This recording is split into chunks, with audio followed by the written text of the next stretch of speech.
یہ کیا طریقہ ہوا کہ بنا کوئی اطلاع دیے آپ 10 دن گھر پر بیٹھ گئیں؟ پڑھائی کو آپ لوگوں نے جیسے مذاق سمجھ رکھا ہے۔ مجھے ایسے غیر ذمہ دار اور لاپرواہ اسٹوڈنٹس بالکل پسند نہیں۔ نوفل حسن شہرین پر پوری طرح گرج برس رہا تھا، جبکہ تمام اسٹوڈنٹس تو مسکرانہ نگاہوں سے اسے دیکھتے ہوئے اس تماشے کا لطف لے رہے تھے، اور شہرین کا تو غصے سے برا حال تھا۔ وہ بھی نوفل کو کوئی کرارا جواب دینے ہی والی تھی کہ ہادیہ نے تیزی سے اس کا ہاتھ پکڑ کر اسے زور سے دبا کر چپ رہنے کا اشارہ کیا، تو وہ ایک جلتی نگاہ نوفل پر ڈال کر خون کے گھونٹ بھر کر رہ گئی۔ جب کلاس آف ہوئی اور نوفل اپنے روم میں آیا تو تھوڑی ہی دیر میں وہ آندھی طوفان کی طرح اس کے کمرے میں پہنچی۔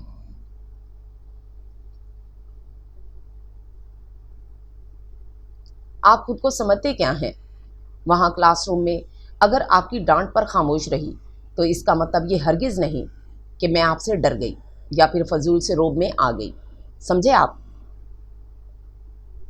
شہرین کی لن ترانیوں کے جواب میں نوفل محض سینے پر ہاتھ باندھ کر بڑے ریلیکس انداز میں بیٹھا، اسے یوں دیکھ رہا تھا جیسے وہ کوئی بہت اچھی باتیں کر رہی ہو۔ شہرین پل بھر کو سٹ پٹائی، مگر پھر خود کو سنبھال کر دوبارہ سٹارٹ ہوئی۔ میں اچھی طرح جانتی ہوں آپ کا مقصد صرف مجھے نیچا دکھانا اور میری بے عزتی کرنا ہے، مگر کان کھول کر سن لے آپ، اس مقصد میں آپ ہرگز کامیاب نہیں ہوں گے۔ شہرین، اتنی بدگمانیاں اچھی نہیں ہوتیں، تم تو پہلے ہی جذباتی اور بے وقوف تھیں۔ خیر مس شہرین، میں آپ کا ٹیچر ہوں اور آپ کی غیر ذمہ داریوں پر آپ کو سرزنش کرنے کا پورا استحقاق رکھتا ہوں، اور اپنے پیشہ ورانہ معاملات سے بھی معاملات کو دور رکھتا ہوں۔ اب آپ جا سکتی ہیں۔ نوفل جو پہلے اتنی حلاوت سے بولا تھا، بعد میں انتہائی روڈ انداز اپناتے ہوئے اسے جلا گیا۔ شہرین نے الجھ کر اس کی جانب دیکھا جو اپنی ٹیبل کی دراز کھول رہا تھا۔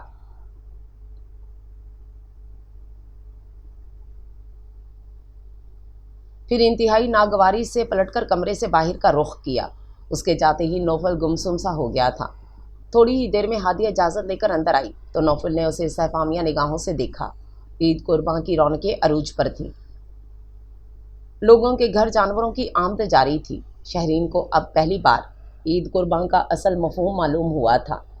یہ عید کا دن اپنے رب سے اس کی رضا اور اس کی مرضی پر سر تسلیم خم کرنے کے عہد کو تجدید کرنے کا تھا، خدا پاک کی ذات راہ میں سب کچھ قربان کرنے کے عزم و وعدے کو تازہ کرنے کا دن تھا، نہ کہ صرف گوشت کے مزے کے تکے بنا کر پارٹیاں کرنے کا۔ شہرین اپنے رب کے حضور اپنی سابقہ کوتاہیوں اور بے وقوفیوں پر معافی مانگ چکی تھی، اور بے شک وہ غفور الرحیم ہے جو بندے کے بڑے سے بڑے گناہ محض چند ندامت کے آنسوں کے عوض معاف فرما دیتا ہے۔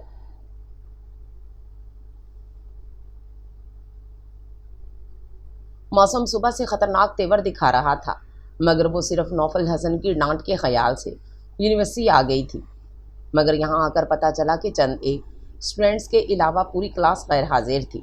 ہادیہ بھی غائب تھی۔ وہ آ کر شدید خوف زدہ ہوئی۔ نوفل حسن نے بھی کم حاضری کی بنا پر کلاس نہیں لی۔ شہرین نے سوچا جب وہ آ ہی گئی ہے تو لائبریری میں جا کر کچھ نوٹس بنا لیے جائیں۔ وہ اس جانب چل دی۔ تقریباً 2 گھنٹے بعد جب وہ وہاں سے نکلی تو بارش اپنے جوبن پر تھی۔ وہ پانی سے بڑی مشکل سے بچتی بچاتی اپنے ڈپارٹمنٹ میں پہنچی تو اس پل وہاں بالکل سناٹا تھا۔ شہرین کو تھوڑا خوف محسوس ہوا۔ وہ تیز تیز قدم اٹھاتی وہاں سے باہر نکلی۔ اس کا رخ پارکنگ کی جانب تھا تاکہ وہ جلد سے جلد اپنی گاڑی میں بیٹھ سکے، مگر اچانک ہی جہانگیر اپنے 2 دوستوں کی ہمراہ اس کے راستے میں آ گیا۔ وہ جو تقریباً بھاگتے ہوئے راستہ عبور کر رہی تھی تیزی سے رکی، ورنہ جہانگیر سے زور سے ٹکرا جاتی۔ یہ کیا بدتمیزی ہے جہانگیر، چھوڑو میرا راستہ۔ اس پل جہانگیر کی موجودگی نے شہرین کی ریڑھ کی ہڈی میں پھریری سی دوڑا دی۔ جان، میں تمہارا راستہ روکنے کے لیے ہی تو یہاں بیٹھے تھے ہم۔ یہ کہتے ہوئے جہانگیر اس کے قریب آیا تو انتہائی بدحواس ہو کر شہرین نے اپنا بیگ اس کو مارنے کے غرض سے اچھالا، مگر جہانگیر نے اسے کیچ کر لیا۔ شہرین اس لمحے بے تحاشا گھبرا گئی۔ تمام چیزیں بیگ سے نکل کر زمین پر بکھر گئی تھیں۔ وہ سرپٹ دوڑی اور پھر بھاگی چلی گئی۔ تیز بارش اور گہری دھند کی وجہ سے کچھ بھی دکھائی نہیں دے رہا تھا۔ شہرین کا سر بری طرح چکرا گیا، آنکھوں کے سامنے یکسر اندھیرا چھا گیا۔ یادداشت شہرین، اس طرح اچانک کہاں سے ٹپک جاتی ہو، اور اتنی بارش میں ریس لگانے کی کیا تک بنتی ہے؟ نوفل کی آواز اس کے آس پاس بکھری تو شہرین کو لگا جیسے وہ کسی مضبوط پناہ میں آ گئی ہو۔ وہ بے ساختہ نوفل سے لپٹ گئی اور پھوٹ پھوٹ کر رونے لگی تو نوفل ایک دم گھبرا گیا۔ کیا ہوا شہرین؟ Are you okay? کیا ہوا ہے؟ پلیز مجھے بتاؤ۔ وہ انتہائی نرمی، پیار اور حلاوت سے پوچھ رہا تھا۔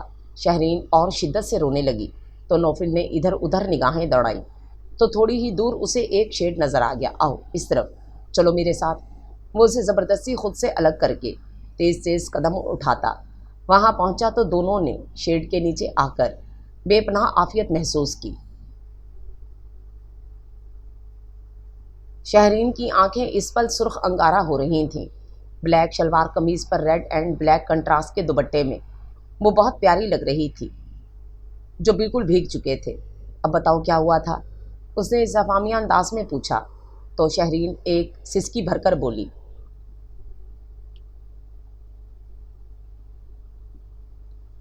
وہ کمینہ جہانگیر میرے ساتھ۔ وہ فقط اتنا ہی کہہ سکی، جبکہ یہ سن کر نوفل کی کن پٹیاں جھنجھنا اٹھیں۔ اس کمینے کی اتنی ہمت! میں چھوڑوں گا نہیں اسے۔ چھوڑیں نوفل، میری ہی غلطی تھی جو اس جیسے شخص سے میں نے دوستی کی۔ شہرین نے اپنی انگلیاں مروڑتے ہوئے ندامت اور شرمندگی سے کہا تو نوفل محض اسے دیکھتا رہ گیا۔ پھر دونوں کے درمیان گمبھیر خاموشی چھا گئی۔ اچانک نوفل کو کچھ یاد آیا تو وہ انتہائی چڑھ کر بولا، تمہیں اتنے خراب موسم میں کیمپس آنے کی کیا ضرورت تھی؟ کبھی تو اپنی عقل کو استعمال کر لیا کرو۔ آپ کی وجہ سے، صرف آپ کی وجہ سے میں اتنے خوفناک موسم میں آئی، ورنہ آپ کو مجھے ذلیل کرنے کا موقع جو ہاتھ آ جاتا۔ شہرین بھی بے پناہ تنک کر بولی تو نوفل نے چند ثانیے اسے بغور دیکھا، پھر بے ساختہ مسکراتا چلا گیا۔ میری شکل پہ کون سا ایسا لطیفہ پڑھ لیا جو اتنی ہنسی آ رہی ہے آپ کو؟ ایک تو میرا بیگ وہیں گر گیا، گاڑی کی چابیاں اور موبائل بھی اسی میں رہ گیا۔ آخر میں وہ متفکرانہ انداز میں بولی تو نوفل ہنوز اسی انداز میں اسے دیکھتا رہا۔ کیا مسئلہ ہے؟ کیوں گھورے جا رہے ہیں مجھے آپ؟ ہمیں کیا مسئلہ ہے؟ میری آنکھیں ہیں، میں جیسے بھی چاہوں گھوروں، نوفل نے ڈٹائی سے کہا تو وہ محض اسے دیکھتی رہ گئی۔ پھر اس نے غور کیا کہ بارش اب بالکل مدھم ہو چکی ہے۔ اس نے اطمینان کا سانس لیا۔ بوائز ہاسٹل بالکل قریبی اسے نظر آیا تو شہرین آہستہ سے بولی، آپ کی منزل آ گئی ہے، میں چلتی ہوں۔ میری منزل تو نہ جانے کہاں بھٹک گئی ہے۔ کافی عرصے سے میں اس کی تلاش میں سرگردہ پھر رہا ہوں، مگر وہ مجھے مل کے ہی نہیں دے رہی۔ عقب سے نوفل کی کھوئی ہوئی آواز اس کی سماعت سے ٹکرائی تو شہرین پتھر سی ہو گئی۔ تم بہت بری ہو شہرین، بہت بری۔ شہرین نے تڑپ کر نوفل کی جانب دیکھا۔ اس پل وہ اسے بے پناہ برا بھرا لگا۔ اس کا دل چاہا کہ دوڑ کر نوفل کے پاس جائے اور اس کے سینے سے لگ کر اپنی بے قراریوں کا اقرار کرے، مگر دوسرے ہی لمحے اسے نوفل کے صفاقانہ الفاظ یاد آ گئے۔ آپ بھی بہت برے ہیں نوفل، بہت زیادہ برے۔ بولتے بولتے اچانک وہ پھر رونے لگی تو نوفل اس کے پاس آیا اور دونوں ہاتھوں سے اس کے کندھے تھام کر بولا، I hate you Shehreen, I hate you, I hate you too. وہ تقریباً چلاتے ہوئے بولی تو بے اختیار نوفل نے اس کے ہونٹوں پر اپنی شہادت کی انگلی رکھ دی۔ اس کی آنکھوں سے بھی موتی گرنے لگے۔ ہر پل تمہاری یاد میں تڑپا ہوں، ہما وقت سلگا ہوں۔ ہجر کے کالے پانی کی سزا کیوں دی تم نے مجھے؟ تم نے بھی مجھے بہت رلایا ہے نوفل، بہت ستایا ہے۔ میرا دل، میرا چین و سکون، سب کچھ مجھ سے چھین لیا۔ دونوں اس پل دنیا مافیا سے بے خبر اقرار محبت کر رہے تھے۔ آئی لو یو شہرین، بہت محبت کرتا ہوں تم سے۔ شہرین یہ جملہ سن کر اور بھی شدت سے رو دی۔ چند ثانیے بعد شہرین نے فکر مندی سے پوچھا۔ ہمیں اس طرح کسی نے دیکھ نہ لیا ہو؟ نوفل اس کی بات پر مسکرا کر بولا، یہ جگہ عام دنوں میں بھی بہت سنسان رہتی ہے، پھر ایسے موسم میں دور دور تک کوئی نہیں ہے، تم فکر مت کرو۔ نوفل کی بات پر اچانک اسے حجاب آ گیا۔ نہ جانے کتنا وقت ہو گیا، مجھے روڈ سے ٹیکسی بھی لینی ہوگی۔ شہرین نے نوفل کی جانب دیکھنے سے گریز کرتے ہوئے ادھر ادھر نظریں دوڑاتے ہوئے کہا، جب مجھ سے محبت ہو ہی گئی تھی تو مجھے بتایا کیوں نہیں تھا؟ آپ نے بھی تو مجھے لا علم رکھا، اپنی سرخی کے خیال سے جھوٹ بول گیا تھا، مگر اب میں اپنے روٹھے صنم کو منا لوں گا۔ وہ یقین آمیز لہجے میں بولا، I'm sorry Naufal, I'm sorry too Shehreen. Shehreen کو کوئی خیال آیا تو اس نے انتہائی اچھیمبے سے دیکھا۔ یہ سب آپ کو کیسے معلوم ہوا؟ شہرین کے ہمنک چہرے کو دیکھ کر نوفل ہنس کر بولا، ہادیہ نے مجھے سب کچھ بتا دیا تھا، اس کے جملوں نے مجھے گویا میری زندگی لوٹا دی تھی۔ شہرین، نوفل کوتاہی میری تھی، مجھے سزا تو ملنی چاہیے تھی نا؟ وہ سر جھکاتے ہوئے بولی تو نوفل اس کے قریب آتے ہوئے اس کا ہاتھ تھام کر ایک جذب کے عالم میں گویا ہوا، بیتی باتیں بھول جاؤ، آؤ ہم دونوں مل کر اپنی منزل کی طرف بڑھتے ہیں۔ شہرین نے اسے محبت بھری نگاہوں سے دیکھتے ہوئے اسبات میں سر ہلا کر نوفل کے قدم سے قدم ملا کر چلنے لگی، جبکہ بارش کے بعد شفاف نیلیگوں آسماں انہیں دیکھ کر دھیرے سے مسکرا دیا۔ بارش کے پانی نے تمام بدگمانیوں اور تلخیوں کو دھو ڈالا تھا۔